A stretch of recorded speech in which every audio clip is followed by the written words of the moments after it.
हो, उनके मुर्दे मांस को आप खा रहे हो तो इसे जल्द से जल्द बंद कर दो, क्योंकि यह इंसानी आहार नहीं है, यह राक्षसी भोजन है। इंसान जो है वो शाकाहारी प्राणी है। शाकाहारी में तमाम प्रकार के खाने योग्य चीज़ है, जैसे कि मोटे में अनाज, सूखे गीले फल फूल, साग सब्जी, दूध घी दही मक्खन मलाई। भूख लगे दिन में 10 बार खाइए, कोई मनाही नहीं है। अच्छे घर में रहिए, अच्छे कपड़े पहनिए, कोई मनाही नहीं है। लेकिन ये बेजुबान जानवर को मार कर काट कर खाना बंद कर दीजिए। बाबा जय गुरुदेव जी महाराज कहते हैं कि आप जिस जीव जंतु जानवर पशु पक्षियों के मुर्दे मांस को खा रहे हो, इससे तमाम प्रकार की बीमारियां फैल रही है। अब तक जितनी भी बीमारी आई है वह ज़्यादातर मांसाहार करने की वजह से आई हुई बीमारी है, जैसे कि चिकनगुनिया, मुर्गा मुर्गी की बीमारी, बर्ड फ्लू, पक्षियों की बीमारी, स्वाइन फ्लू, सुगर यानी कि विकट की बीमारी। और अभी आपने देखा जो कोरोना जैसी महामारी गई है, यह अभी चमगादड़ पक्षी के खाने की वजह से आई हुई बीमारी है। तो इन तमाम बीमारियों की जन्म जो है वह मांसाहार। अगर समय रहते आपने मांसाहार करना बंद नहीं किया तो आगे चलकर और भी भयंकर बीमारियों का सामना करना पड़ेगा। हमारे गुरु महाराज कहते हैं कि अभी आपने बीमारियां देखी कहाँ है, आगे ऐसी ऐसी बीमारी आएगी कि जिसका नाम तक डॉक्टर बता नहीं पाएंगे। जब डॉक्टर नाम नहीं बता पाएंगे तो आपका इलाज क्या करेंगे और आपको दवाई क्या देंगे? वह अपना दवाखाना खुला छोड़कर भाग जाएंगे। गुरु महाराज कहते हैं कि उस वक्त अगर उस बीमारी का इलाज मिल भी गया तो ऐसा वक्त आने वाला है कि 1 रुपये की दवा 100 रुपये देकर कर भी नहीं मिलेगी, तो आप क्या करोगे? तो ऐसे विकट समय से बाबा जय गुरुदेव जी महाराज सभी धर्म प्रेमियों को बचाना चाहते हैं। बचो और बचाओ, शाकाहारी हो जाओ। हमारे पहले के संतों ने भी कहा है कि तिल भर मछली खाए के कोटि गौ दे दान, काशी करवटले मरे निश्चय नरक निदान। तिल कितना छोटा होता है, अगर तिल जितना मटन मच्छी खाकर 1 करोड़ गवों का दान देके काशी जैसी पवित्र जगह पर हमारी मौत हो तो भी हमें नरकों में जाने से कोई बचा नहीं सकता। तो हमें इससे कर्म क्यों करना जिससे हमें नरकों में जाना पड़े? हमारे धर्म पुस्तकों में लिखा गया है कि दया धर्म का मूल है, पाप मूल अभिमान, स्वामी दया न छोड़िए जब तक घट में प्राण। जब तक हमारे शरीर में प्राण है तब तक जीवों पे दया करनी चाहिए, ना कि जीव हिंसा।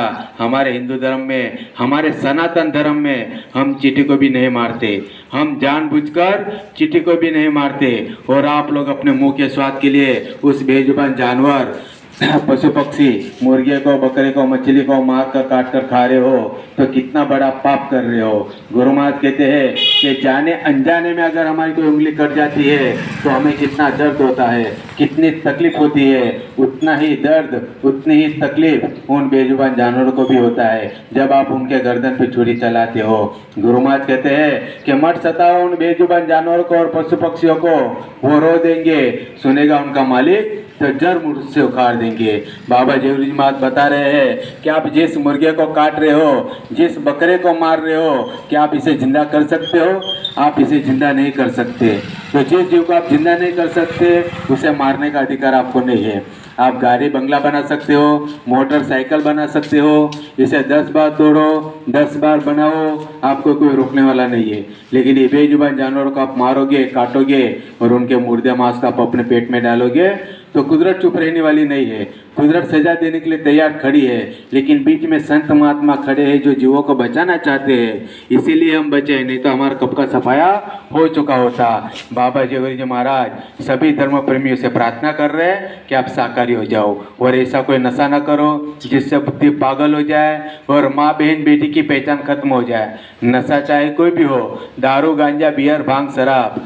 बाबा जय गुरुदेव जी महाराज कह रहे हैं कि शराब तो सबसे खराब, शराब अगर गंगा जल से भी बनाई जाए तो वो उसका खराब असर नहीं छोड़ती। मुसलमान भाइयों के कुरान में बताया गया है कि शराब का एक बूंद अगर जिस्म के किसी अंग पे गिर जाए तो उस अंगों को काट के फेंक देना चाहिए। तो आप सोचो शराब कितनी खराब चीज़ है। शराब में निकोटीन नाम का जहरीला पदार्थ मिलाया जाता है जिसके पीने से हमारे शरीर के आंटे, लीवर, किडनी, फेफड़े यह सब खराब हो जाते हैं, यह सब सड़ जाते हैं।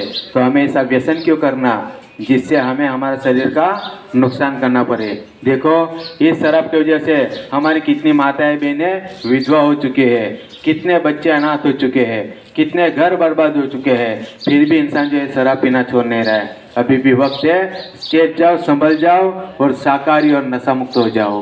संत महात्मा जो होते हैं वो त्रिकालदर्शी होते हैं, वो भूत वर्तमान भविष्य जानते हैं।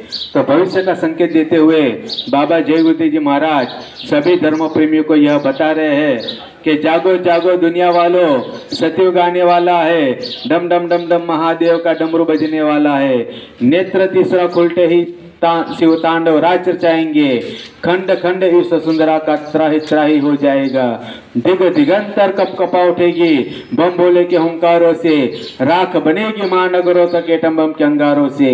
पत्ते पत्ते झुलस उठेंगे विश्व युद्ध की झंकारों से, मानो की क्या पेश चलेगी, अंबर तक फट जाएगा, इस धरती का सारा आंगन लाशों से पट जाएगा। दुनिया भर की महाशक्तियां मिट्टी में मिल जाएगी, क्रूर अधर्मी मानव की अकल ठिकाने आएगी, ऐसा विष्णु बम बोले का तांडव होने वाला है।